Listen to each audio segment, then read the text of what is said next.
Providing a dose of rationality, critical thinking, and skepticism from a conservative atheist perspective, this is the Bitchspot Report Podcast. Every week, your host will bring you news of note and commentary on topics of interest in hopes of sparking intelligent discussion on important issues of the day.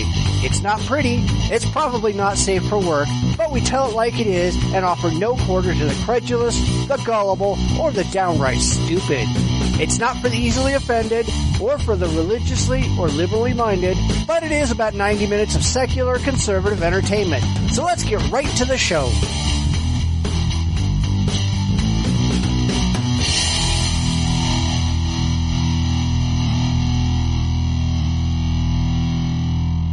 Hello and welcome to a brand new season of the Bitchspot Report Podcast. No, I never expected to be saying those words, but it looks like we're back. Yes, after being defunct for about 9 months, the Bitchspot Report Podcast has returned from the ashes like a phoenix. We're about to embark on our first new show, a whole new season as it were, full of an examination of news and views on politics and religion that we hope you're going to enjoy. Please let us know what you think of our new format by commenting on our website, interacting with us on social media, asking questions, and making yourself heard. It's a whole new dawn. Let's make it count. Hey, we're back. Hello. Hey, everybody. Yeah, we never really thought we'd ever come back, but I guess we are. Yeah, and it's a lot of stuff happening to talk about, more so than usual, actually, which is pretty impressive for this world. Yeah. Well, before we get going, I really wanted to go into this because it explains a lot of why we're rebooting the show and why we're doing what we're doing. So this is going to be a lot of history that goes all the way back to the first episodes that we ever did, things like that. So if you go way, way, way back to the first handful of shows, Jim and I we kind of designed the show to be like a middle ground between some other types of podcasts that are out there. I mean, you've got a bunch of shows that exist just to kind of laugh at the news. They're very, very light, and they're fun, and their whole point is just point at political and religious stupidity and make jokes. We didn't want to do that kind of show. Then you got the shows on the other end of the spectrum, which are very serious and educational, and they examine the mythology behind religious beliefs and have long philosophical discussions that, let's be honest, are really boring. And we didn't want to do that kind of show either. We wanted to do something in the middle. We wanted to be able to talk about both the news and laugh at the insanity and point out where they were doing things wrong and have more of a balanced approach. We wanted part educational, part entertaining. However, the educational part is really difficult and time-consuming, and due to various problems beyond our control, I felt that the show kind of slipped far closer to the point and laugh format than the intellectual evaluation format. If we jump forward to when the show went on a hiatus, I'll just say that my life went straight to hell in a handbasket, and I ran out of time to do planning, researching, recording, and especially editing the show. That's another kind of podcast we didn't want to do, those free-form, unedited people talking about whatever comes to mind and going on meaningless tangents and having verbal diarrhea all over the place for an hour or so a week every week. Hate those shows. So anyway, my free time just went right out the window, and as I found out later, almost immediately after we went on hiatus, Mike got sick, and it became painful for him to talk. Ooh. And he took 4 or 5 months off of his own podcast because he couldn't continue. So even if I hadn't had work problems, we would have gone on hiatus anyway because he had medical problems, so I guess it was kind of doomed. He seems to be doing better now. Oh, that's good. He started producing shows again, so that's great, and I wish him all the luck in the world. But as I started rethinking coming back to the podcast, the simple fact that Mike has to record out of a hotel room with a crappy Wi-Fi signal that always causes problems, that was a sticking point, you know? People don't know how much work it was to edit around dropped Skype calls and static and lag, etc. Even when he was recording his own side, the audio quality was still a problem. And then we'd lose calls, and he might go talking for a couple of minutes unaware that I was gone. And then we'd have to do it all over again. And there were weeks where we couldn't record because Skype couldn't hold a connection. It was a mess, and it's not Mike's fault. You know, I don't blame him for it at all. but it was a constant frustration. Plus the fact we're in two very different time zones, so we had to record early, and even at times when we had scheduling conflicts, it got late for him, and he either wasn't available, or he wasn't awake, and it got to be a real pain. So that's when I started thinking about doing this again. The obvious choice was Charles. Hello.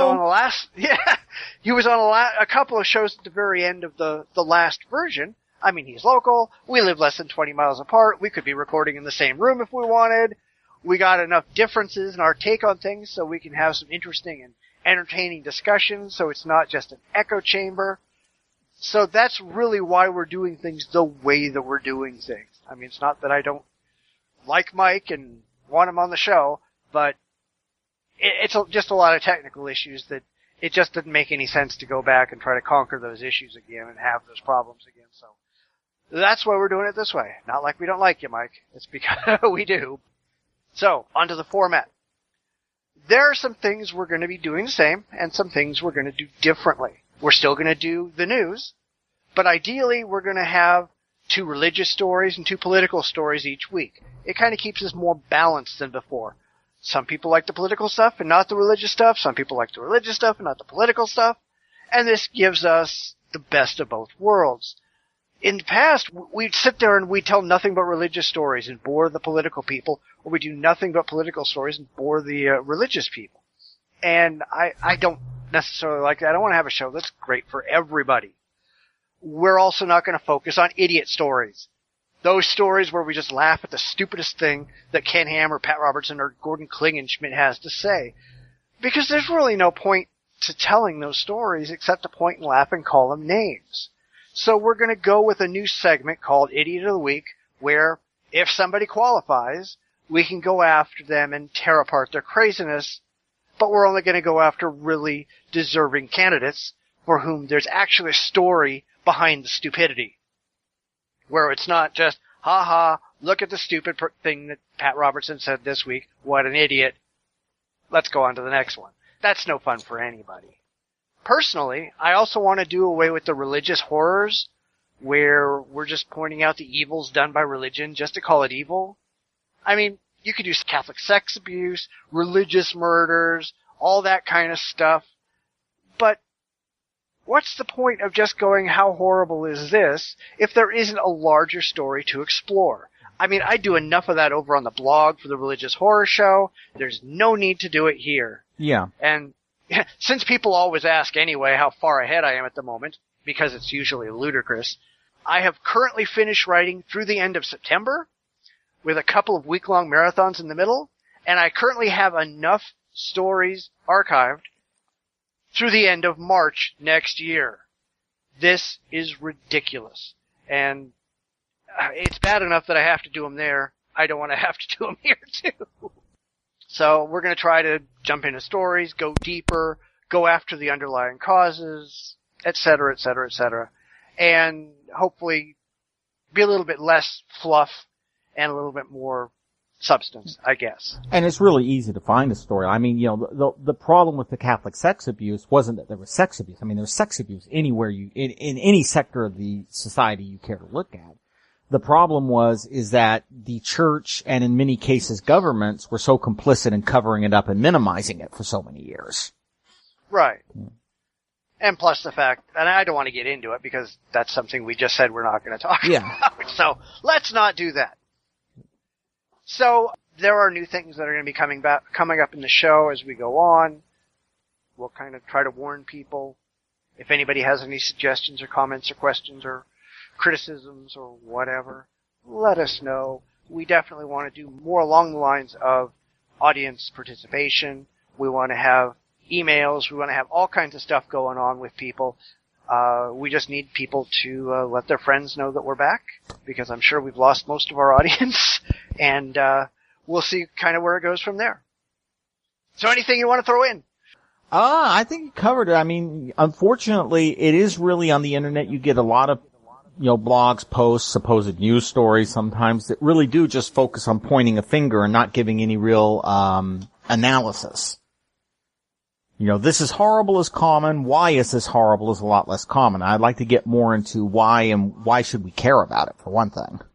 Right. I mean, there's some of it where, okay, here's this religious sect that's out molesting 12-year-old girls. I don't think we have to really explain why this is a bad thing. If we have to explain it, it's probably not someone we want listening to the show. Absolutely. So, before we get into the news this week, there was one thing that I keep coming up with that just drives me bananas, and I wanted to take a minute and talk about it because it's not just a religious thing. I'm seeing it happen in the realm of politics, etc. But that's people who will come up to you and say, hey, I've got evidence for whatever position I happen to be pushing, but I just won't tell you about it because you're not going to believe it anyway. It drives me nuts that you talk to somebody and they just come back and go, oh yeah, I can absolutely prove everything that I have to say. I'm just not going to tell you because you won't believe it anyway, so I'm just not going to waste my time. But I know I'm right because I've got evidence. That drives me nuts! Well, it leads me to wonder, if you have evidence and it's so compelling, why don't you at least tell me? My first thought is that did you get your evidence out of the bottom of a, Captain Crunch box? We know they don't really have any evidence. Alright, this is just a dodge. They're just making this crap up as they go along, but, they're pretending. And that drives me crazy that these people think that they can just get away with making crap up and then pretending that they've actually got something that it's clear and obvious that they don't. Well, I think part of the problem is that a negative aspect of our online culture is a lot of people think that the zinger is what really arguments and discussion is about. The Facebook zinger, like this, Twitter, and it doesn't really encourage honest debate. Well, yeah, but most of these people aren't interested in honest debate. No. They're not interested in any debate. It's a bunch of people who get online and yell at each other. They're not interested at all in considering another position, in examining their own beliefs critically. They're out there just to scream and proclaim that they're right, and anybody who doesn't listen must be a zealot, or they've got to be, some evil. Creep they're evil. Yeah. Exactly. They're evil. And of course, usually what happens is they end up unfriending more and more people or dropping or whatever it is they're doing on their social network of choice, so that they end up, them and their 60 or 70 friends who all believe exactly the same thing say they're the majority. They're not. It's just they're only listening to them and their 60 or 70 friends. Right. It just becomes an echo chamber. And we see this. It's not just religion, although you see it in religion all the time. It's politics. The whole Atheism Plus thing was just an echo chamber where they just sat around and talked about the same thing, and anybody who didn't buy into their set of beliefs got kicked out of the community so that there would be nobody to challenge their belief systems. Right. Because a lot of these groups really honestly don't have any concept of the loyal opposition.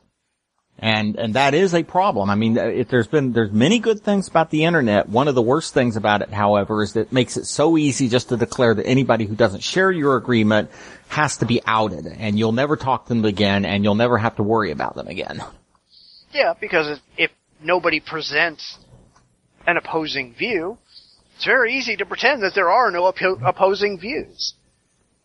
And it makes it easier and easier just to have a lazy view of yourself, a lazy argument or justification, because it's never challenged. Right. So, people, if you have evidence, present it. Put up or shut up. I could care less what your evidence is. We'll look at it when you present it. But as soon as you start saying, hey, I got it, but I'm not going to show you, then, as far as I'm concerned, you got nothing. Sorry. So, let's try out our Idiot of the Week segment, and I think you got that this week. Yes. Senator Tom Cotton, a freshman senator who is a rising light among the Republican Party, according to some, according to others, a traitor and a violator of the Logan Act. Neither one of those is true, however.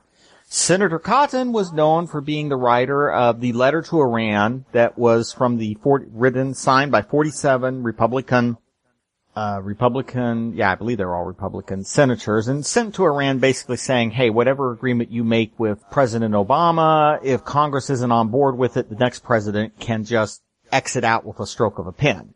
Before we get into why I think he's the idiot of the week, first of all, no, it wasn't a violation of the Logan Act. And the Logan Act, for those of you who don't know, is an act against Americans going out and trying to make private diplomatic agreements with foreign countries. The Logan Act, says that no, there's one source. Congress wasn't trying to do that. Congress didn't provide Iran with any proposals. They simply wrote Iran a letter saying what honestly everybody knows, that an executive agreement between the United States and Iran could be overturned by the next president. It wasn't treason because, again, it was true, and I will tell everybody who's listening, one of my pet bugaboos is throwing treason around because the founders really restricted what you can call treason, and we should follow their example, because once you call someone a traitor, you've kind of just, the discussion is over then. There is no further discussion you can have. However, first of all, it was unneeded because most of the people in the Iranian government at the upper echelons have graduate degrees in various forms of governmental related subjects. Several of them went to graduate school in the United States. They all know what the American Constitution says and how it works. And it was fairly obvious an attempt to keep Iran from signing an agreement, implying that, any agreement they sign, any concessions they make will be worthless. And in that, it was a very bad idea, and it did antagonize our allies. However, Cotton has gone on. His most recent thing he said is that military action against Iran would only take several days. Yeah. Yeah, because it worked so well in Iraq and Afghanistan and Libya, in a couple days. And for the Democratic administration, it worked so well in Libya. And in case anybody's keeping track of Libya, it doesn't get talked about much in the news more, but we managed to make the situation a lot worse in Libya.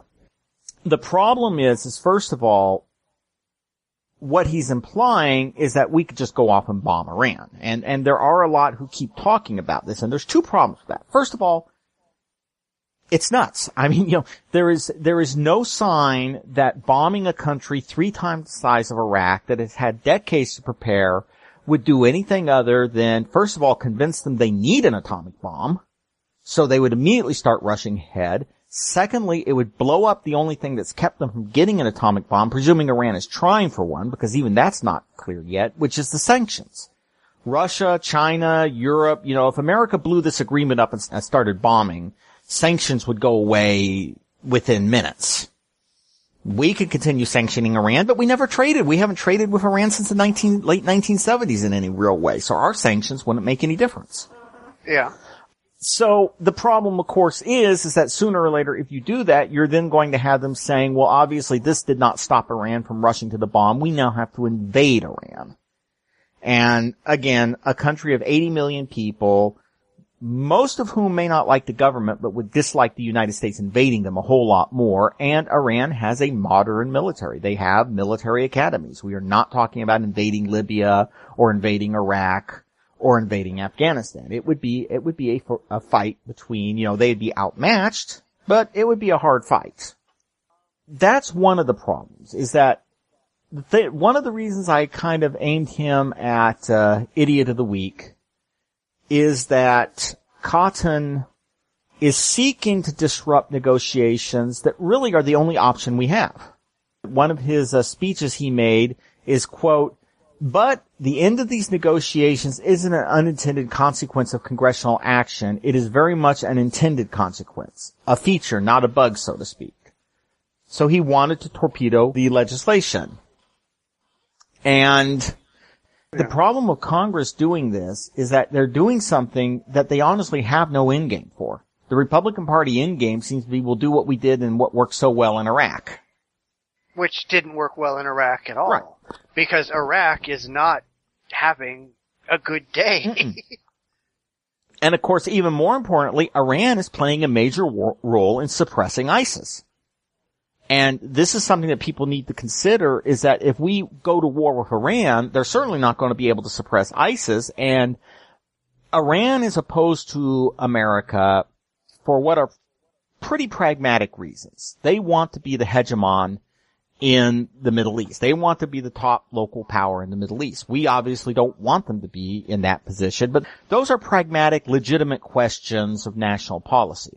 ISIS is not illegitimate. When ISIS says they want to form the caliphate and sell people into slavery and burn prisoners alive, they mean it because they've done each and every one of those things. So any conflict between America and Iran would help a group that honestly is existentially opposed to the existence of America and Europe.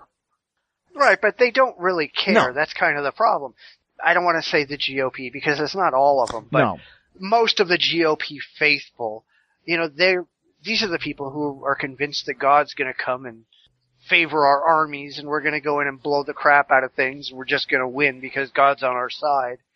And that's never happened, guys. I'm sorry. You claim that every time we go to war, and every war we bring home thousands of American soldiers in body bags, and people watch TV and are horrified, and then we pull out way too early because all you care about is public opinion because you want to keep getting elected.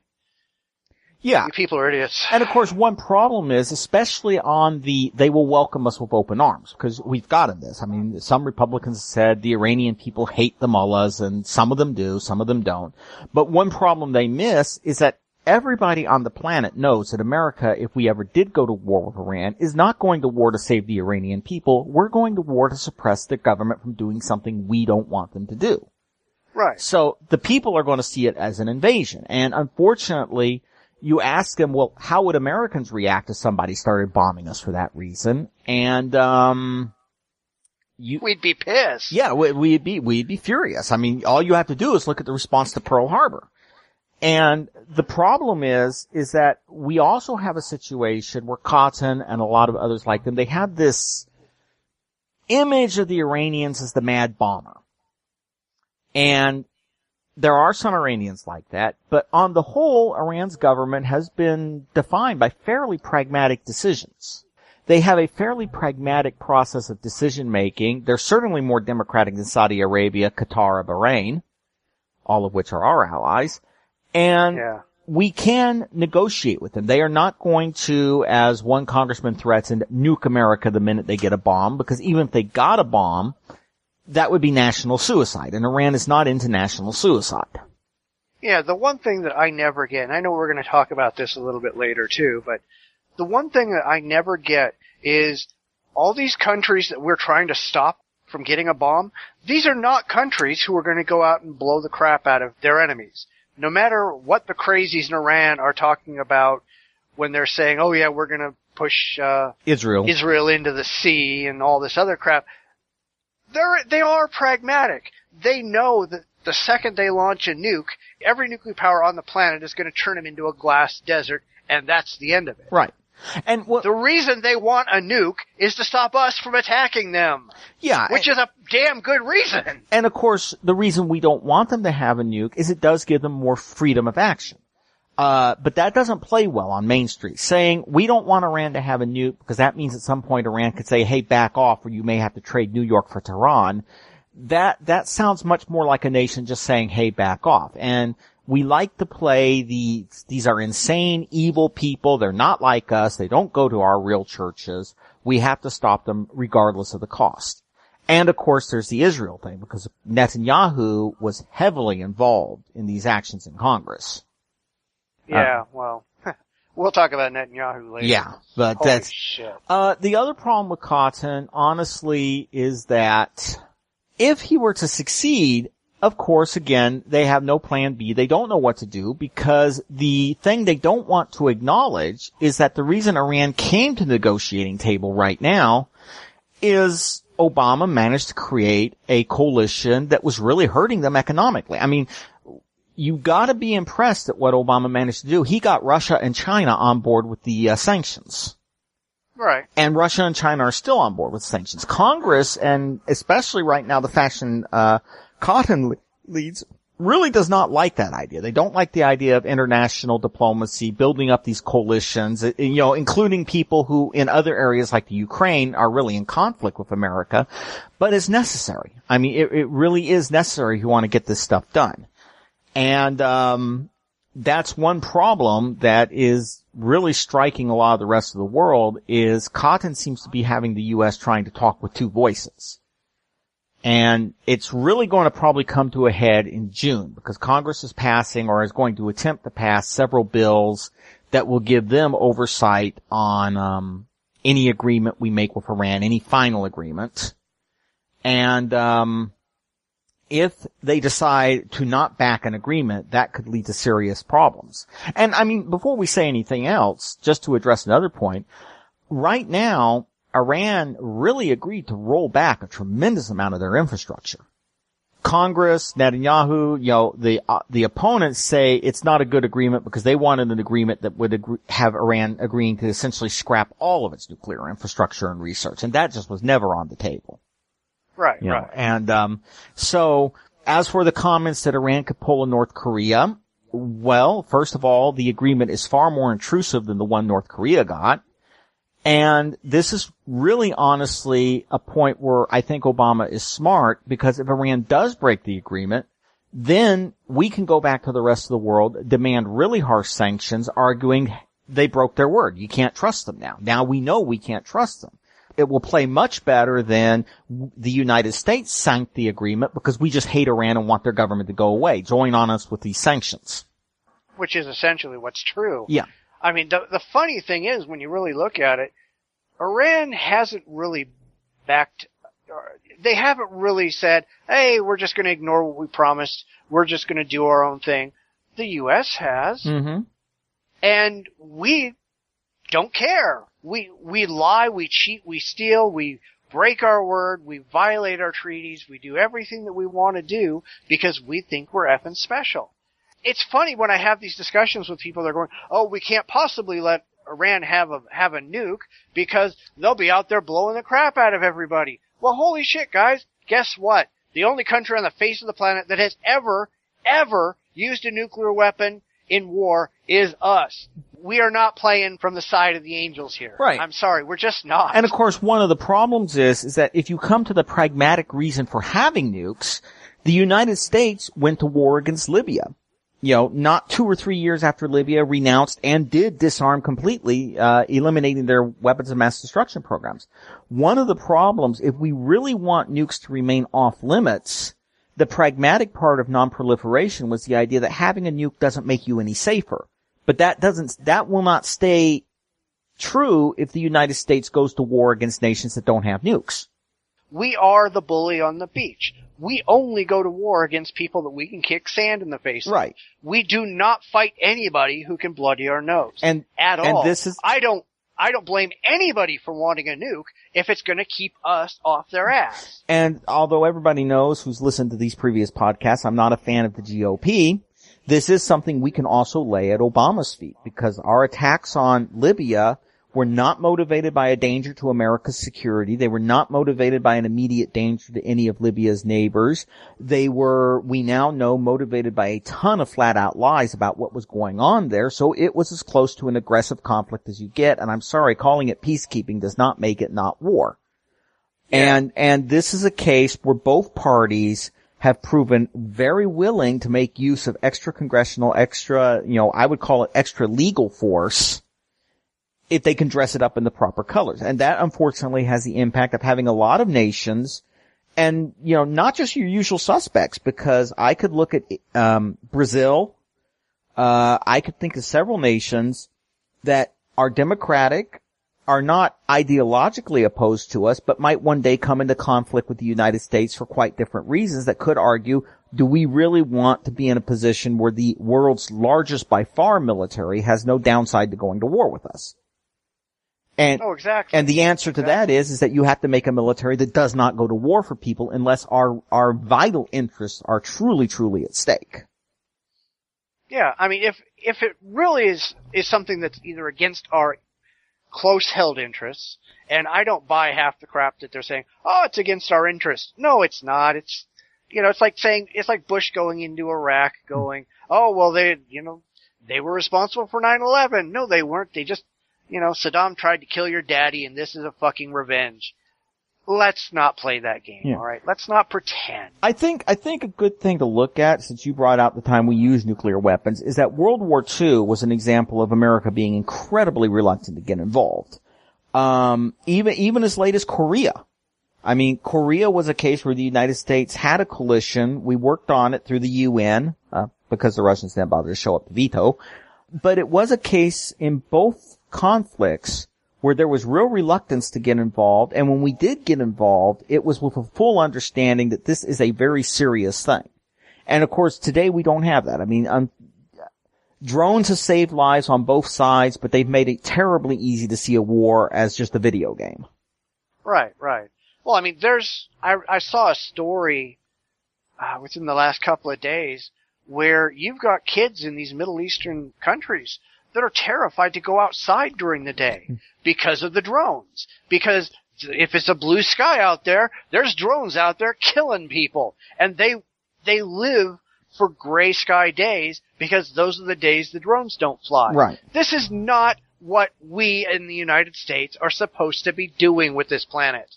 Right. And the problem with drones is that, good point on drones, they've killed vastly fewer civilians than traditional methods of war would have.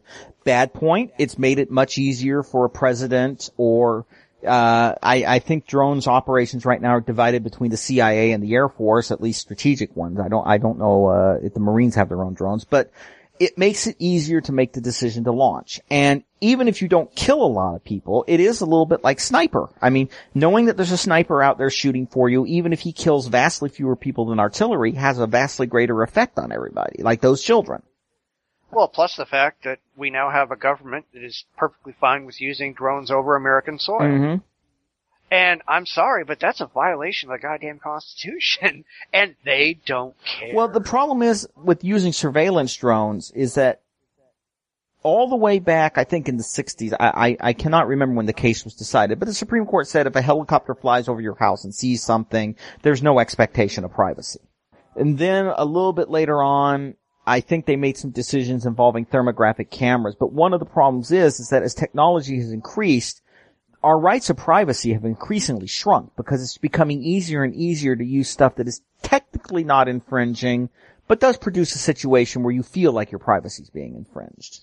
Right. I mean, if you can get a drone hanging outside your window with the camera looking in your house, how do you stop that? Yeah. And there are people out there going, yeah, I'm going to take my shotgun out and blow that drone away. Well, great. Then you're going to jail for destruction of government property. Right. I mean, it's the same thing when you get people saying, well, I'll pack a gun in case a cop's abusive. Well, the answer is you're going to get shot and the police officer is going to be perfectly in the right. I mean, this is one problem is that people need to understand that usually the place to fight this is to try to get together and get either a court case or better yet, legislation passed to ban or put restrictions on it. But back to Cotton, I mean, in fact, Cotton actually, you have this problem that when he mentioned about drones, he really loves the use of drones. One of his quotes is, far from restraining the use of drones, we should continue and probably expand their use in a war against radical Islam. It's great, except drones are probably one of the big backers of radical Islam. He's one of the problems he makes is he seems to mistake the idea of using tactical tools to achieve a goal, a strategic goal. We can blow up Al-Qaeda operatives all day. That will not eventually destroy Al-Qaeda. No, because they've got lots of people standing in line. They've got the way, unfortunately, to destroy them is to start making them less popular. And that has happened in some areas.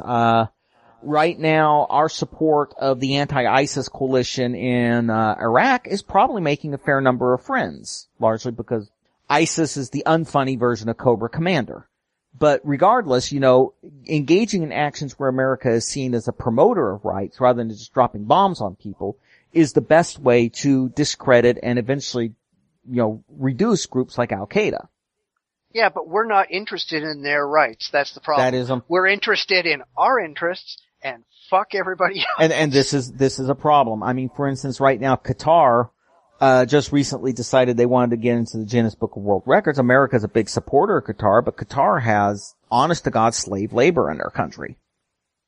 It may not be slave labor with the old-fashioned you're wearing a collar and, chains, but it is slave labor in which guest workers have no rights, cannot access the court system, and are commonly abused and discriminated against. But Qatar is our friend. And yeah, well, our friends get away with murder. Our quote-unquote friends, and they're only our friends because they do what we tell them to do, and because they're basically our puppets. Right, which is a problem that we have right now. If you look at when we talk about the dictatorial Islamic Republic, of course one problem is that the dictatorial Islamic Republic of Iran comes off looking much better than the Bahrain, Qatar, Saudi Arabia, Kuwait. They're not, make no mistake, they're not an American-style secular democracy or secular republic, but they still look a heck of a lot better than our friends. Yeah, well, because our friends do what we want, yep. And these other countries don't, and therefore we're going to bomb these other countries out of existence until they do what we want them to do. We think that we rule the roost, and we're wrong. Right, and so to kind of bring Cotton's story to conclusion, and also of course he loves preemptive military intervention, and I hate preemptive military intervention. Preemptive military intervention is a terrible, terrible idea.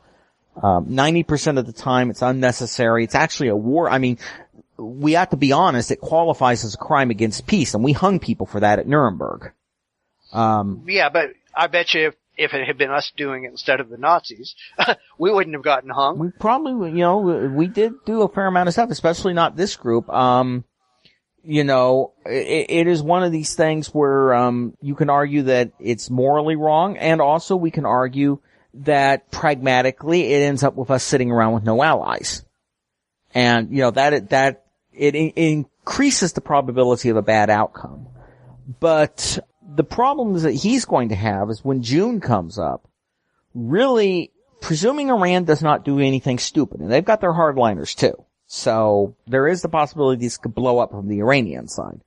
But if we are presented with an agreement that the rest of the P5+1 group agrees with, Cotton and his senators, I think, are going to have a very difficult choice because, although many Americans don't trust Iran, most polls agree that most Americans don't want a war. They want to give this arrangement a chance to work.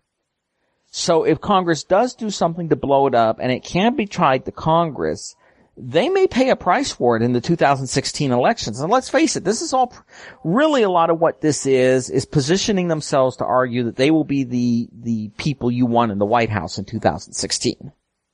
Yeah, but you got to remember that no matter how badly they screw up this year, by the time 2016 rolls around, Americans won't remember any of it. Possibly. I mean, a lot of it depends. If there's just no agreement and nothing else happens, you're right. If there's no agreement and we're in a war by 2016, depending on how they spin it, they could pay a price there. My personal thought is that Congress is not going to, torpedo this agreement. They're probably going to demand, because where Cotton can get a lot of Democrats on board, is even a lot of Democrats are saying that for a treaty this important, they want Congress to sign off on it. And to be honest, if I was an Iranian, if I thought that Congress was going to sign off on it, I would want Congress to sign off on it, because a treaty with 2/3 of the Senate voting for it is going to be a lot more secure than any executive agreement Obama can give you. Right. So they'll probably want that, but my personal thought is I don't think Congress is going to want to risk owning a collapse in the negotiations that can be tied on America. If nothing happens on the Iranian side, I would wager that Cotton is not going to get his way, or he's not really going to want what he's claiming right now, and then they'll just have some kind of congressional thing signed that will say, give Iran the treaty with boilerplate in it that really isn't going to make any difference. Yeah. I'm hoping so, because, in all seriousness, we don't need a fourth conflict in the Middle East now. And I'm not even counting all the drone attacks against the terrorists. I'm just counting Libya, Iraq, and Afghanistan. We don't need a fourth conflict to join that. Yeah, and I think it's funny, in the last 14 years, there hasn't been a point in time when we weren't at war with somebody. Right. Or, not at war, because we don't actually declare wars anymore, because we don't actually follow the Constitution anymore in this country.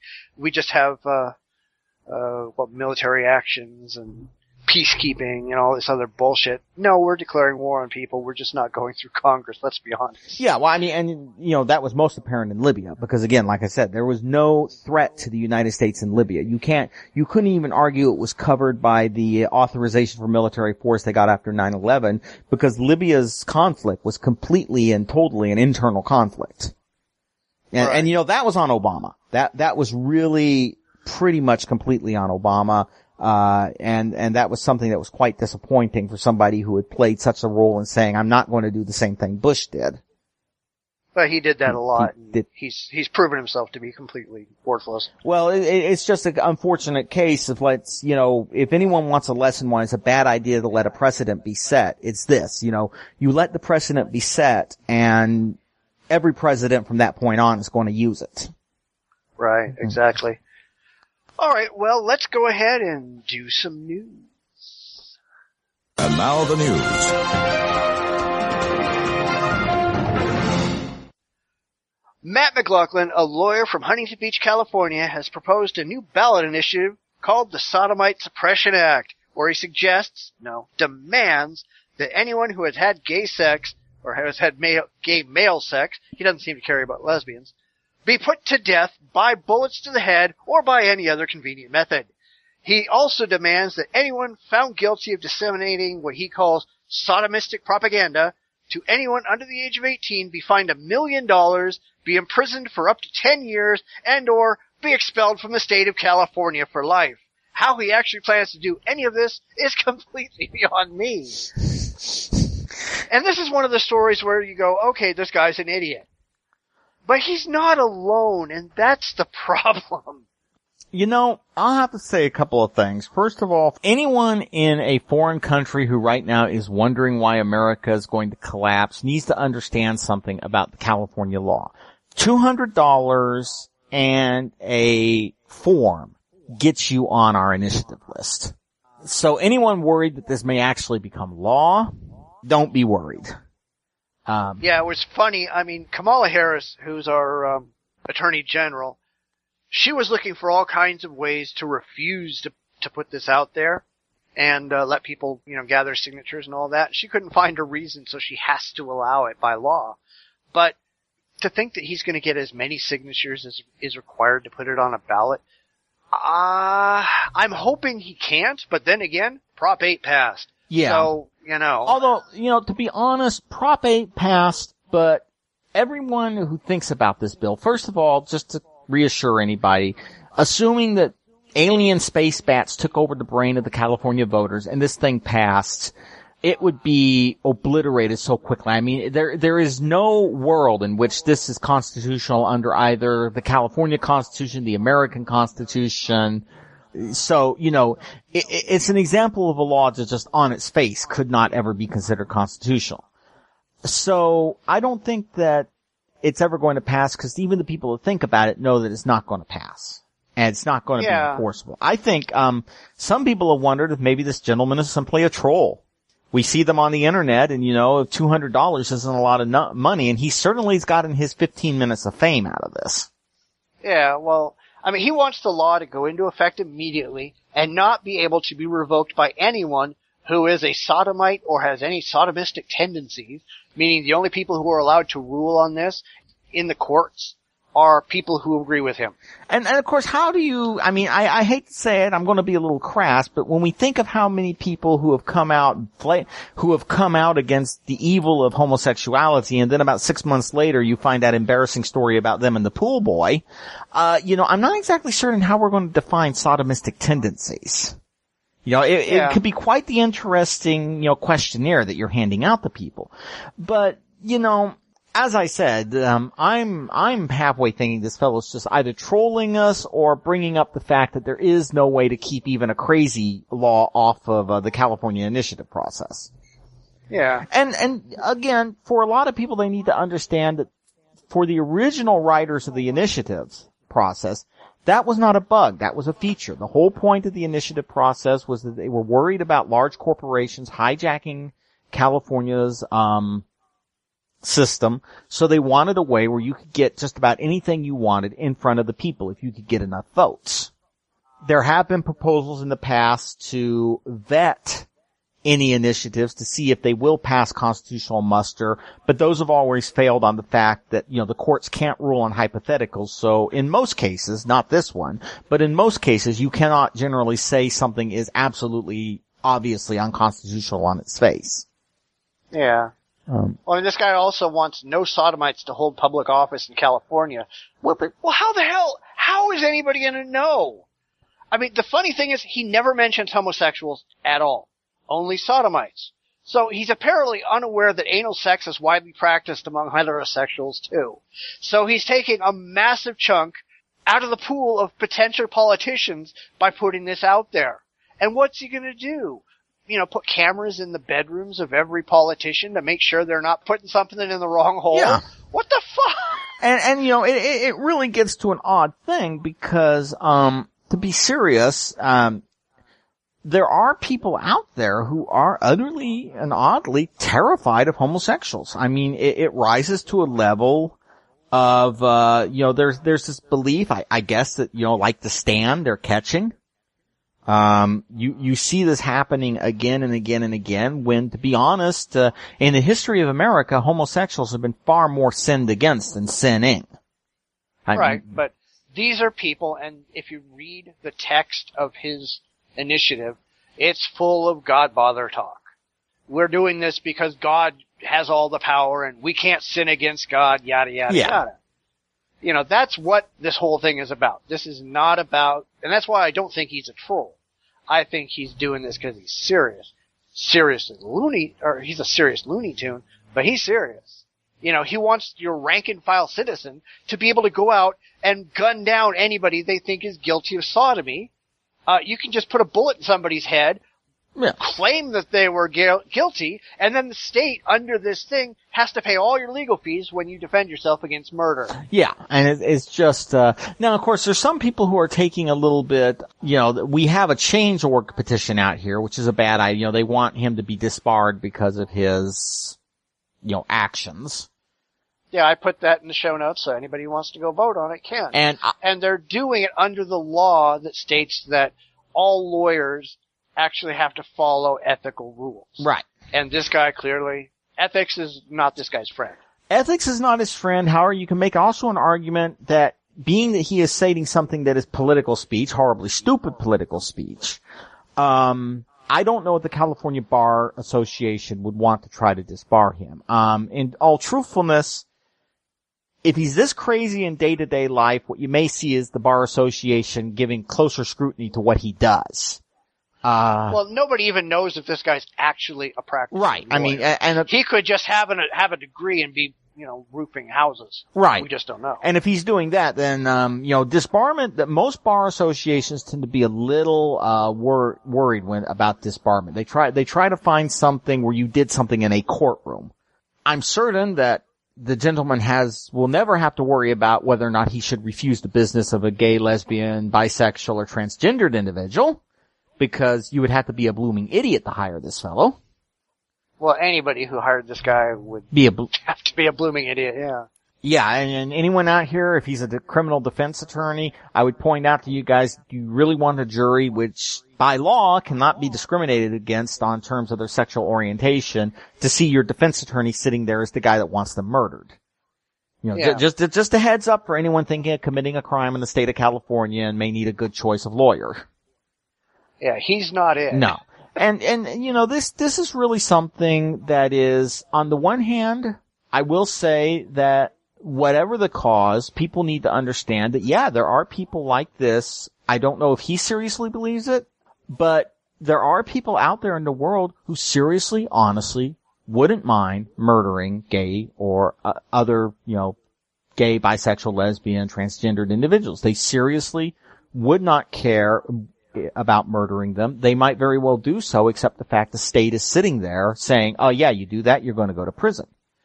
Yeah, well, I mean, this is really what happens when we let religious crazies run around without a secular leash. Right. If it wasn't for secular society in America, we'd be no different than the Middle East. We'd have fundamentalist Christian versions of ISIS beheading infidels and throwing gays off tall buildings. And in fact, this guy is an example. Yeah, and in fact, people got to remember the First Amendment was not done because part of them was done because it was part of the Enlightenment, but the other part was done is that in Great Britain, for about the century before, that was exactly what was happening. One side would roll in, take over, burn a bunch of people at the stake, then the other side would roll in, take over, and burn a bunch of people at the stake or execute them in other ways. And the founding fathers knew that. They knew that, religious conflict was dynamite, and the best way to neutralize it is take it out of the hands of the state. this is one case where, yes, this is fundamentally based on a religious viewpoint. And, before people say, well, this has never been a problem, I would point out that there have been people within the last, I think, 2 decades. I don't know when the last case was, but there have been people who have been acquitted of murder by using the defense of gay panic. Yeah. I thought this man was propositioning me. I panicked, so somehow panicked, needed to pull a gun out and put 5 rounds in him. And in some states, that has been enough to keep people out of prison. Well, yeah, but now that we're seeing this push for religious freedom and all this other crap, it's just becoming a bigger and bigger and bigger problem. I'm afraid that this guy is going to just show up and go, hey, it's a matter of my religious freedom that I think I ought to be able to shoot gays. Well, I don't think, because I can't see that, but what I worry about with the religious freedom is the fact that it is giving an increasingly wide room to various types of prejudice. Currently, it doesn't cover age, race, or sex, because those are all considered constitutionally protected categories. But the question is, why are they constitutionally protected? Well, I'm just wondering, how long is that going to last? Because if you get somebody out there going, hey, I have a religious belief that's, Christian identity. I can be racist against anybody I damn well please, and it's my religion, and you can't tell me otherwise. Yeah, well, that would be probably zinged by the Supreme Court. I mean, I think we're safe in the sense that most of the categories that have been covered by the court will remain protected. I mean, you'll try to do it, it'll go up to the court will say law no and stomp. But the argument I have is that by allowing religious questions to be brought in the first place, the court should never have allowed a corporation's religious viewpoints to influence how it does business. But because corporations, by definition, can't have them because they're not alive. They're made up of components of people, which, as I told one guy, always brings the question of, if a corporation says it's religious, does that give it, the thing I worry about is, does that give a corporation, say, justification to terminate an atheist, a Muslim, a Protestant, if it's a Catholic corporation? Because let's face it, you don't got anything on Protestant versus Catholic when it comes to hating each other. Yeah, but they can, because if you are, and this is only true right now if you are an actual religious organization, right. But a church can fire anybody who's not a member of their church. Right. And that of course is a fairly limited authority, which may have been expanded by the Hobby Lobby decision. The Hobby Lobby decision has a number of implications that I don't think have been fully thought out yet. Well, they obviously didn't fully think anything out when they made it. Yeah. But the biggest issue right now is that we're seeing this growing pushback, and fortunately, I'm hoping they're going to lose. I know that Indiana is rather unhappy about the number of people and corporations who have decided that they do not need to do business in that fair state. It's kind of sad when even NASCAR tells them what to go do with themselves. Yeah, the problem is that if you look at the world, more states have legalized gay marriage, yet America has not turned into Sodom and Gomorrah. In fact, in the viewpoint of sexually transmitted diseases, sex, murder, crimes against property, crimes against humans, we're actually far better off than we were in the days when most states, had that homosexuality was flat out illegal. So, obviously, it is not leading us into the new dark age of Sodom and Gomorrah. Well, according to a lot of Christians, it is. But they run into the problem is that, at the same time, like I said, most crimes are going down at this very same time when acceptance of these lifestyles are going up and church membership is going down. And that, of course, is terrifying. It's terrifying to them. It's great for the rest of us. And, of course, one of the problems is that a lot of these groups have, problematic racial attitudes. Yeah. And that, of course, means that immigrants who tend to be more socially conservative look at them and also don't want to join them because they don't like them. Well, yeah. So, but let's go ahead and jump to another story where kind of the same thing is going on. I'll make a bet with you. 2 guys break into an atheist home. He has a little atheist wife. and 2 little atheist daughters. 2 guys break into his home and tie him up in a chair and gag him. And then they take his 2 daughters in front of him and rape both of them and then shoot them. And they take his wife and decapitate her head off in front of him. And then they can look at him and say, isn't it great to not have to worry about being judged? Isn't it great that there's nothing wrong with this? There's no right or wrong. Now is it, dude? And then you take a sharp knife and take his manhood and hold it in front of him and say, wouldn't it be something if this was something wrong with this? But you're the one that says there's no God, there's no right, there's no wrong. So we're just having fun. We're sick in the head. Have a nice day. Ah, yes. Well, the Duck Dynasty members, as most people know, are not actually from the Deep South. They are a created group. They had an atheist fantasy, or Phil Robertson had this fantasy in which people come into a atheist's house and do terrible, awful things. And it's getting a great deal of smacking. It's not just getting, to be fair, it's not just getting smacked from atheists, that just about every person who has any knowledge at all about Christian theology and dogma is saying he is completely full of it. His argument is that if you're the one who says there is no God, there's no right, there's no wrong, so we're just having fun. We're sick in the head, have a nice day. There's a couple of problems with this. First of all, it boils down to, apparently according to Robertson, if you don't have someone who is threatening you, threatening you with hellfire, you're immediately going to turn into Lord Humongous. And that is not New Testament. You can argue it's more Old Testament-y, but most religious philosophers agree that is a fundamentally wrong-headed view of what the Christian theology should be. Is that, repentance and worship of God is not supposed to be motivated by terror that God's going to show up on your doorstep with a baseball bat. Yeah, but for a lot of fundamentalists like Robertson, that's exactly what they believe. I mean, this guy's a real freak, no matter how you cut it. I mean, this is a guy who got married to a 16-year-old girl when he was 20, and he thinks all girls should be married off by their parents when they're 15. This guy has got some issues. Yeah. And even though, we all know the show itself is a scam, other than this guy, the rest of the cast used to be a bunch of yuppies who grew beards and started wearing camo so they could make money on a reality show. But this guy, he's a true believer. Yeah. He's a fucking problem. And one of the issues you have is that, first of all, one of the problems with this idea is that it is emblematic of one of the problems that fundamentalism has, is that fundamentalism sees a world where they're always under siege. The devil exists in the world, the devil is everywhere, some of them are actually veering in some of the very old heresies where, you have God who is of the spirit and the devil who is of the earth. They almost build him up into a demiurge of, equal and opposite to God. And of course, one of the issues with this is, first of all, it's 180 degrees opposite of what you hear in the Bible. And secondly, of course, it gets into the fact that even compared to people in the Middle Ages, for many, many years, stories where the devil comes and tries to get you to sell your soul, poke fun at the devil, or poke fun at the idiotic peasant who does it. The devil was very seldom held up as an actual real threat.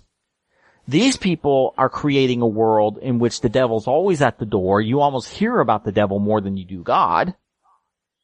And it's a fundamentally paranoid and unhealthy way to live. Yeah. But it's no surprise that this guy finds such a scenario appealing. I've got a feeling that he and Matt McLaughlin from the last story would be best friends. To be really honest. Yeah, it's one of the problems that we get to see the unworthy killed because that shows us that we're worthy. It's a desire of, they seem to desire to see other people run into misfortune to validate their own lifestyle, which again gets into the fact that, it ignores a tremendous amount that's written in the New Testament. People here who have spent any time with the Bible, if they have ever recalled the parable of the Pharisee and the tax collector, it's also psychologically not healthy. You know, if you are focusing on this, if you are taking glee in this, which really was the impression he was giving. You know, fundamentally, he's just an unfortunate example of a really corrosive attitude that I think is at the core of a lot of the decline in religion in America, because more and more people just don't like a religion that seems to be more about hating on your neighbor than the whole loving your neighbor thing.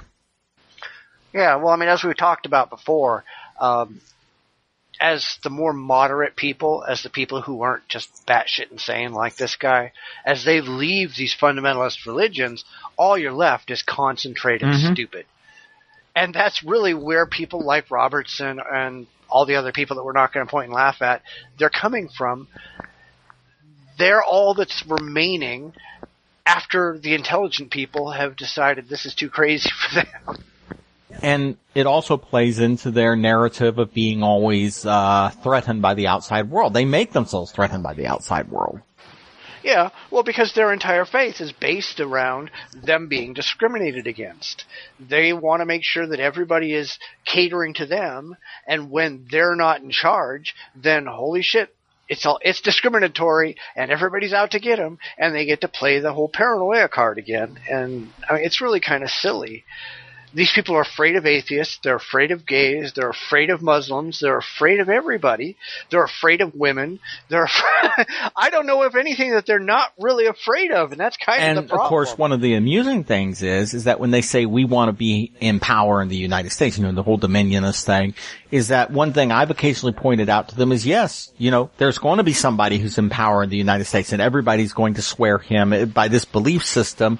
The problem is, it's the Book of Revelation, and it ain't the right guy. I mean, one of the amusing things is, if you take a look at a lot of what they want to happen, you could map that almost one-to-one for the Book of Revelation's talk about the rise of the Antichrist. Yeah, but they're never going to admit that they're the Antichrist. No, they never are. But it is interesting that, you know, parts of how they will ignore parts of the Bible that are really warning against the this idea that we are going to take and somehow become temporally powerful. But yeah, but you have to remember that, and this is especially true of fundamentalists, they pick and choose only the parts that they want to pay attention to and completely ignore everything else. You know, I mean, there have been times where I've made the case where, yeah, the real crazies, the ones who follow everything in the book, those are the real Christians, or those are the real Muslims, or whatever, fill in the blank. But these are not those people. I mean, these are the people who say, I like this verse, I don't like that verse, I'm going to pretend that verse doesn't exist, and I'm going to put all my attention on this verse because it says something that I want it to say. Right. And one of the problems, of course, is that if you look at this, you run into a situation of, it makes them increasingly and fundamentally unappealing to anybody who takes a look and tries to focus on the Bible as, you know, seeking any real sense of continuity, because it is obvious that they're picking and choosing. And they literally will pick and choose sometimes from moment to moment, not always picking the same thing. Yeah, but you have to remember that anybody who's going to identify with these fundamentalist cults, these are not people who are going to think about their religion. They don't think about anything. It's pure, unbiased, unblemished emotion. It's as long as it makes them feel good, that's all they care about. It doesn't matter what the Bible says. They just want to feel good pretending that that's what they're following. Yeah. All right, well, why don't we go ahead and move on to another story? Because I can't talk about this guy anymore. Okay, let's go to our political side. Remember when Barack Obama promised to make his administration the most transparent ever? Yeah, it didn't happen, did it? In fact, Obama's been one of the least transparent presidencies in history. He's lied, hidden and obfuscated facts, empowered the NSA to spy on everyone, put drones in our skies, gone after Edward Snowden, who revealed secrets that the Obama administration is keeping, and gone to extreme lengths to keep the truth from the American people. Like pretty much everything else in the Obama administration, he's been a complete and total failure at transparency. But let's face it, is anybody really surprised? He's not really to blame. I mean, he is for what he's done wrong, but every single administration has been less transparent than the one before. Clinton was less transparent than Bush the first. Bush the second was less transparent than Clinton. The next administration, whether it's Democrat or Republican, is going to be less transparent than Obama. And this is a problem. Yeah. Yeah, I mean, and it is a very serious problem when you consider how much easier it is now to get involved in situations across the country. We have drones, we have jets. We're no longer in a situation where the government has to take months and months and months to ramp up to do something. Well, not only that, but they don't actually want anybody to know what's really going on, because they're spending so much time doing all this stuff in the background that if they told the American people, the ones who weren't just too busy watching Oprah, they'd shit. They would, and nothing would ever get done, and you'd have people calling for the heads of everybody in the government. The government doesn't want that. This is not a government of the people, by the people, for the people. Hasn't been for a while. This is a government, by the politicians, for the politicians, and screw everybody else. Yeah, and it, of course, creates a situation where you are, with less accountability, there is less force on the government to get things right the first time. Or to get things right at all. So, this is really a problem, especially with the increasing amount of, strikes against, whistleblowers. I mean, there's been a huge amount of, effort on the Obama administration to criminalize whistleblowing. Right. Which, let's be honest, that's freedom of speech and freedom of the press is one of the most important aspects of being America. It's one of the things that makes us different than anybody else. But they don't want us to be different than anybody else. They want to keep their secrets. They're out there trying to declare Edward Snowden a traitor. Yeah. For telling the truth. And of course the fact of the matter is that he is, not, again, treason's very, very specifically defined. It doesn't actually, make it, under any interpretation. And it is a case of, overblown things trying to, distract the fact that, Snowden showed a heck of a lot of stuff that the government did not want told. And a good chunk of it was flat out illegal under currently existing laws, which is something I point out is that there is no law that says that a person can be bound not to report on illegal actions. You can't sign an agreement saying, hey, I'm not going to report if the government does something illegal. Which is stupid because we don't want people to do that. That's why we have a media. That's why we have reporters. Supposedly, granted, we don't actually use them like that anymore. They're entertainment. They're out there for entertainment purposes, not for actually informing the public anymore. And that is unfortunately a factor we've seen a lot with arguments that you should never ever have any kind of whistleblowing defenses. And it doesn't do anyone any good because half the times the government's managed to keep a secret, we find out about it when it blows up in everybody's face. Yeah, I mean, I don't want the government to be keeping secrets. I mean, yes, national security, fine. If it's something that is actually integral to national security, where if this information got out, it would harm our national interests, yes. But otherwise, no. I don't want them to have any secrets. I want everything that they're doing to be plain as day to everybody. And this whole... I know a lot of this comes from technology. Yeah. Obama's turned to technology to release information to the public, but I'm not interested with his canned sound bites. He's gone to some pretty extreme lengths to keep the media from having access to facts and information that the American people have a right to know. Yeah. And this whole Hillary and her stupid email thing.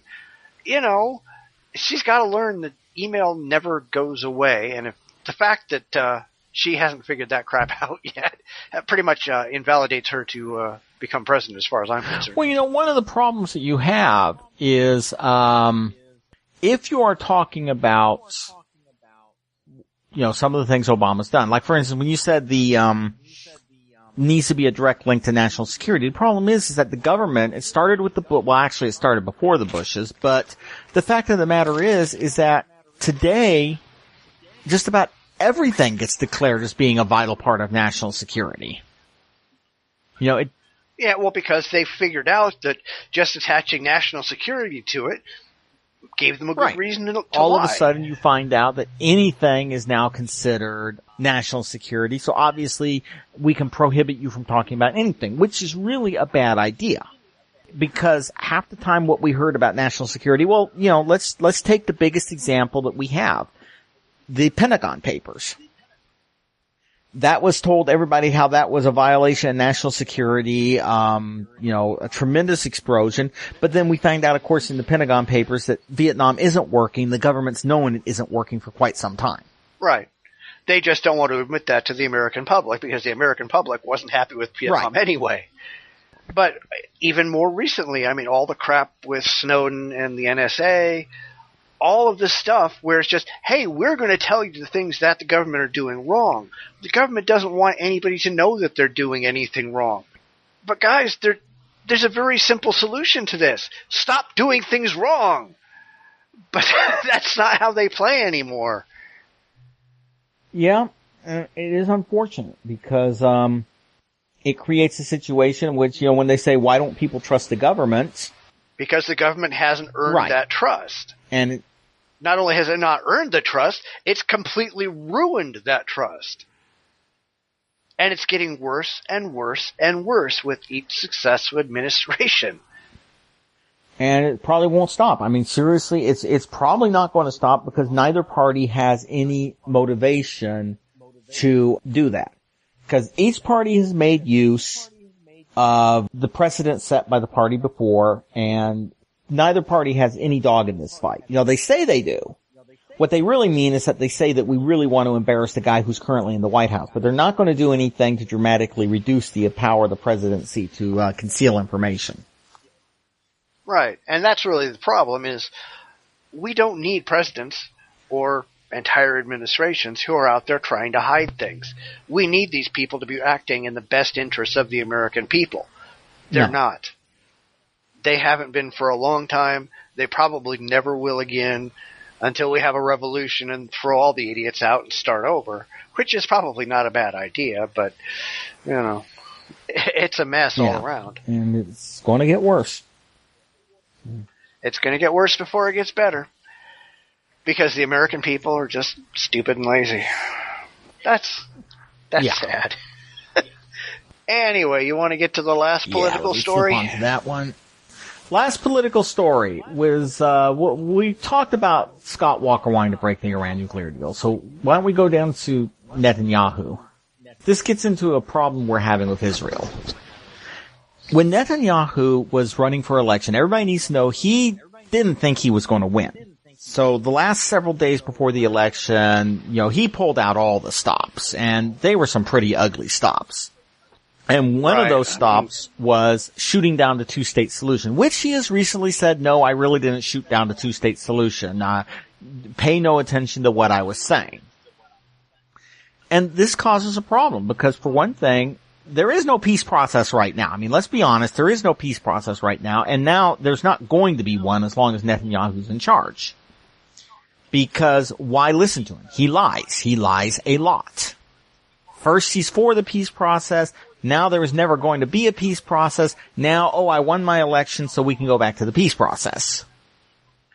Yeah, but you got to remember, he's a politician, and there's no such thing as honesty. He's a politician, but he's actually antagonized a lot of Israelis. One of the things Netanyahu's done with the two-state solution, and also his speech before Congress, he has really torqued off the Democratic Party in America. And for the longest time, a cornerstone of Israeli politics was, we're not partisan in America. We back both parties equally because we don't care who's in the White House. We just want them to be a friend of Israel. And a lot of Israeli commentators are saying, for no other reason than to keep himself in office, Netanyahu damaged that relationship. He came out clearly swinging for the Republican side. And while this isn't going to destroy the relationship, it has certainly put it on something of a back foot, especially as long as Netanyahu and Obama are in the White House. You know, Obama's in the White House, Netanyahu's in Tel Aviv. They don't really like each other, and that's going to have an impact to some degree, and it was largely due to Netanyahu's actions. So, this is a case, and then of course there's his annual, I'm going to bomb Iran tomorrow. Yeah, which, let's be honest, I mean, that's kind of one of the things that they're doing all the time anyway. I mean, as far as I'm concerned, fuck Israel. Let's be real honest, okay? Now I've got severe misgivings about the existence of Israel to begin with, but let's be honest, they are severe pricks and have been for their entire existence. The only reason they are there at all today is because they've had constant monetary and military support from the U.S., and that's why they haven't been driven into the sea. Well, it started actually with some European support. You know, one of the problems Israel has is that for much of the 1950s, 1960s, first 3/4 of the 70s, you know, they were seen as the plucky underdogs. And also getting to a point where the Arabs never managed to miss an opportunity. For much of that time period, this was before Likud. This was before they started wanting to establish facts on the ground. There was a strong movement among Israel to give most of the land back in return for strong peace agreements with the Arab countries. They didn't get those. You got the 3 no's, you know, no negotiation, no peace, no acceptance of Israel. And then in the 80s, that's when Likud comes in, and of course Likud is very much into, let's get as much territory as we can. I think the biggest problem Israel's going to have in the future is that increasing numbers of Jewish Americans are now saying, well, you're not the plucky underdog anymore, you're the regional superpower. Well, yeah, we've heard that. And so there's an increasing disconnect between Likud and many American Jews who argue that the 2-state solution should be on the books, because there really is no other alternative between a 2-state solution or an apartheid Israel, because to be honest, Israel is never going to give all those citizens Israeli citizenship. I mean, I don't necessarily care if they make the Palestinians Israeli citizens, but they need to go out and stop rolling tanks over their houses, and they need to stop going out and killing people for no reason other than we're better than you. Well, the problem is, and one of the comments that's often made, is that Hamas wants to destroy Israel, and Hamas launches rockets. Hamas does launch rockets.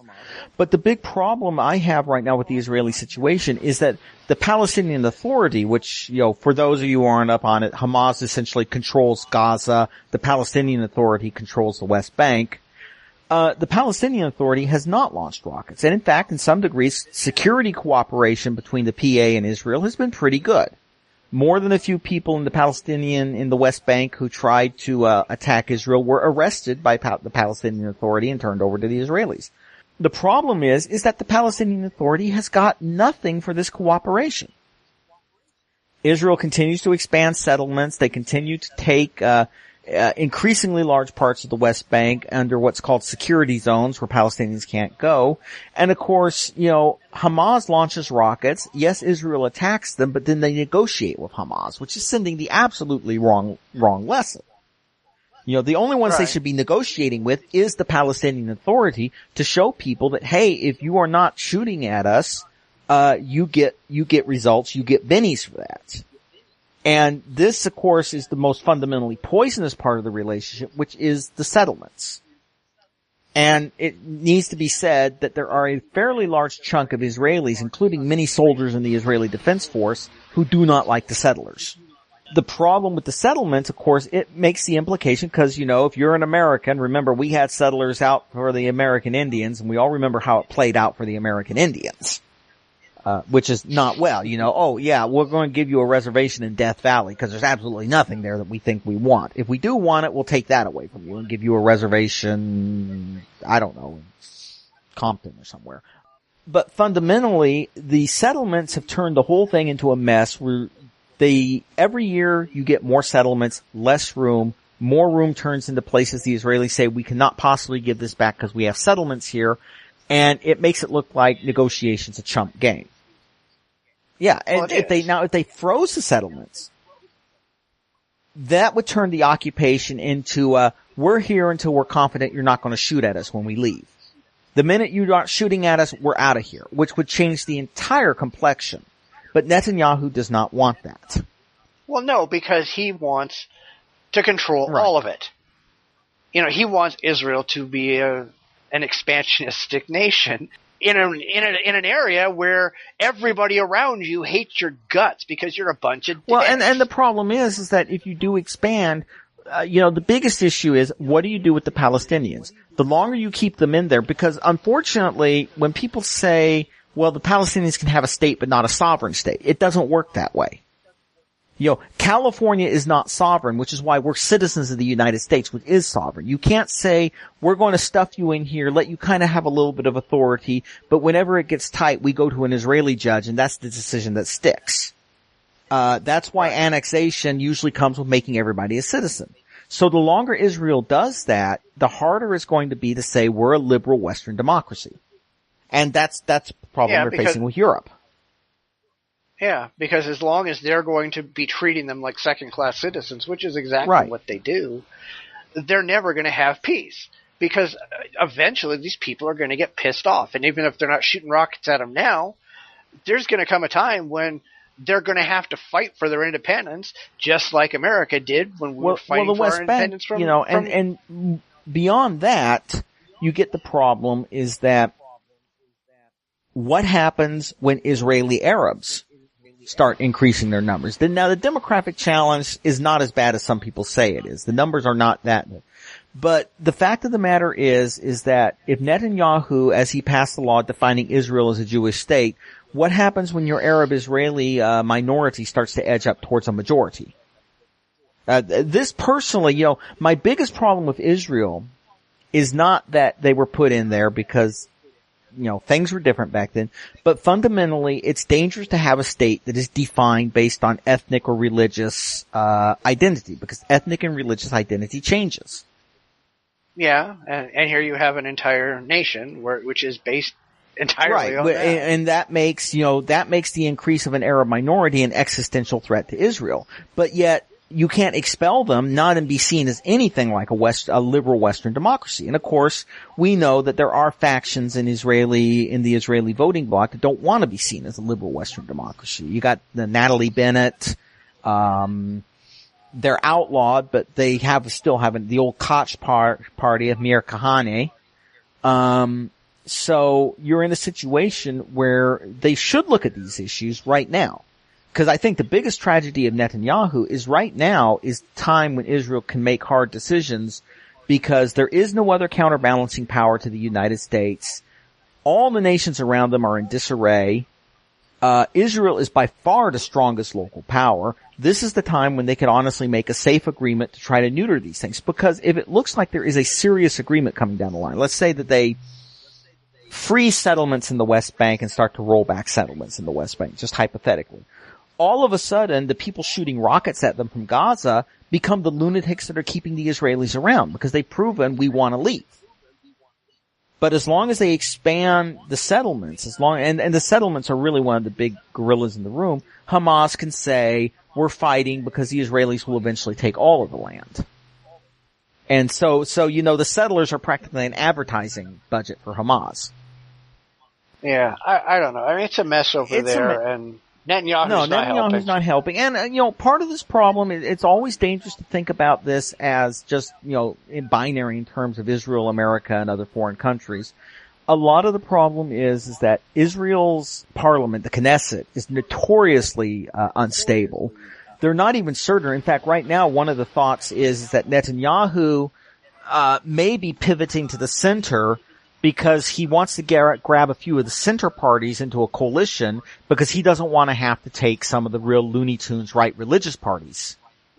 And, some of the right parties, the religious right parties, may not be for settlements. I mean, it's a system where you can just roll a D20 sided dice and figure out what anybody wants at any given time, which is one of the problems Israel has, because there are a lot of times, even if you wanted to make the kind of hard choices, your coalition's too unstable. If 5 people bolt from your coalition, it's time to call new elections.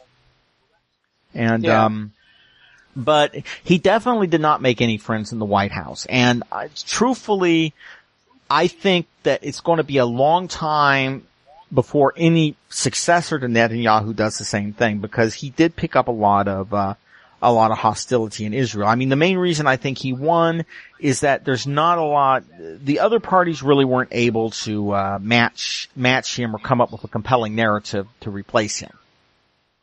Right. Well, we really haven't even talked about this story. I mean, we did earlier, in doing something similar. But the whole thing with Scott Walker, I mean, this kind of crap is a good reason why he should never be president. Yeah. And unfortunately, and I say this unfortunately because I don't want another Democrat in the White House, but pretty much everybody else on the GOP side, they've got some bizarre extremist quirk that makes them pretty much unelectable. And that's why the Republicans aren't doing so hot when it comes to the presidency. And of course, this could be a problem because, seriously, having a permanently divided government where we always have the president in one party gets the presidency because the Democrats are looking very good from an electoral college standpoint, but another party grabs the Congress, especially if it's a party that doesn't want to compromise. That's not actually good for America. At the very least, it means you're going to see a lot more authority devolving to the courts as they're having to play referee. Yeah, and it's not their job. And I personally, they don't really want the job. It's just there's been a lot of cases where they have to have the job. And Scott Walker's claim that he's going to break the Iran deal, ridiculous, stupid. 90% of American agreements are made on an executive basis rather than the full treaty basis. And beyond anything else, making America seem unreliable is going to really hurt our diplomacy in ways that you can't calculate. And right. Another factor is that if the European allies just say, that's nice, you can blockade Iran, see how that worked for you on Cuba, it's going to harm our relationship with some extremely important allies and not give us anything. Yeah, well, my question is, how would they actually manage to blockade Iran? I mean, granted, if you look at the map, dozens of different military bases completely surrounding Iran, but how are you going to stop Russia? How are you going to stop England? How are you going to stop France? How are you going to stop all these other countries that most of them are our friends, quote unquote, because we don't really have friends. We just have people we use. How do you stop them from just flying right over your head and going in there and saying, screw you all? Are we going to go to war with all of them? Well, there's also a fact that China's building a pipeline into Iran. Yeah, what are we going to do with China? We're just going to go, well, we're going to go to war with you. And they're going to go, yeah, we're going to recall all of our debts. Right. Well, they might not recall all their debts, but the biggest problem is that if we did that, if we broke the deal, Iran might or might not stick to their end. Politically, I think it would be very, very smart if Iran said, well, we're just going to continue to uphold our end of the deal based on the fact that the other members of the P5+1 didn't back on it, because that would make us look utterly stupid. But regardless, very few people would blame Iran for then pulling back on their end of the deal. Blockading Iran, impossible. I mean, for one thing, Iran is becoming increasingly influential in Iraq. What do? Do we blockade both Iran and Iraq? The other cases, it would embarrass our European allies. It would empower Russia and China to say that, look, America's not a logical player in all this. And of course, you get to the biggest problem. If we throw our European allies under the bus and try to do the same to Russia and China, what happens if, Russia or China just flags a tanker, sails it through with a escort saying, we don't recognize your blockade? Sure, we can sink the Russian tanker and the Russian escort, and then we're in a war with Russia, which seems like a very odd way to improve world security. Yeah. Well, we don't really care about improving world security. We only care about improving things for us. Right. We could care less about anybody else, let's be honest. And, the other problem is that really seriously, if we did this, it would destroy security cooperation with the Europeans. Another problem is that it really wouldn't stop Iran getting a nuke. If anything, it would get them faster. And it would really call into question our ability to hold to any agreement. There have been a few agreements we did break like this. We generally paid a price for it. But an issue that you would then have would be, okay, what happens to security cooperation with Europe for other terrorist issues or against Russia? Because an America that walks away from this agreement could also walk away from other agreements. Right. And I'm sure we would have no problem doing it. That's the Yeah, and, in all seriousness, the other problem is that it really sounds, my biggest issue with this is that they don't have the agreement yet. They're not looking at the agreement. We don't have the final agreement. That's coming up in June. We do have what the European negotiators, including Russia, which is no friend of Obama's, has said looks like a good agreement. So what it really sounds like the GOP is saying is, take that, Obama. We're going to make sure that you don't have any legacy by killing your agreement. And that's a stupid reason to violate an agreement that took a long time to get into position. Because again, right. Iran didn't buckle under because of American sanctions. Iran buckled under because we managed to get Russia, China, and Europe on board with sanctions. And that was really like herding cats, So if we blow that up, goodbye sanctions.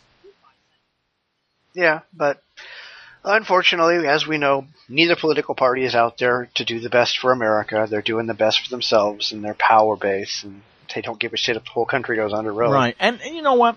To be honest, there is another factor, is that Walker is not a serious contender for the presidency. Yeah, he's about as serious as like right. Paul. So a lot of this is honestly, to reassure people, I think this is more about trying to position yourself for the primary rather than the actual general election. Because the primary, the primaries is where you get the crazy cat ladies voting, the people with the tinfoil, on the Democratic side, it's where you get the hippies voting, the primaries are where you get all the true believers voting, and you've really got to out crazy people. Yeah, so it's entirely possible that what's going to happen is we're going to hear about all of this up until the point of the primary, and once the primary is over, we may see a ton of walking back on comments like this. Under further consideration, examining the agreement, I feel that this agreement, while flawed, is you just go on with synonyms for yes, crazy people. I know I told you what you wanted to hear, but I'm not about to do it. And we've had that in the past. Sometimes good, sometimes bad. Read my lips, no new taxes comes to mind. But, right. All right. Do we have anything else to do this week? Not What about yourself? I can't think of a thing. There will be more. So let's call it. There will be more crazy in the future. All right. Well, that's it. Thank you so much for tuning in. To be honest, I never thought this show would ever air again, and I'm sure that we've lost most of our listeners over the past 9 months. So please spread the word. Let people know we're back. Retweet our announcements on Twitter. Reblog them on Tumblr. Let people know on Google Plus and Facebook and other social media sites. Let the world know that the Bitchspot Report is back. Until next week, take care of yourselves. We need all the smart people we can get.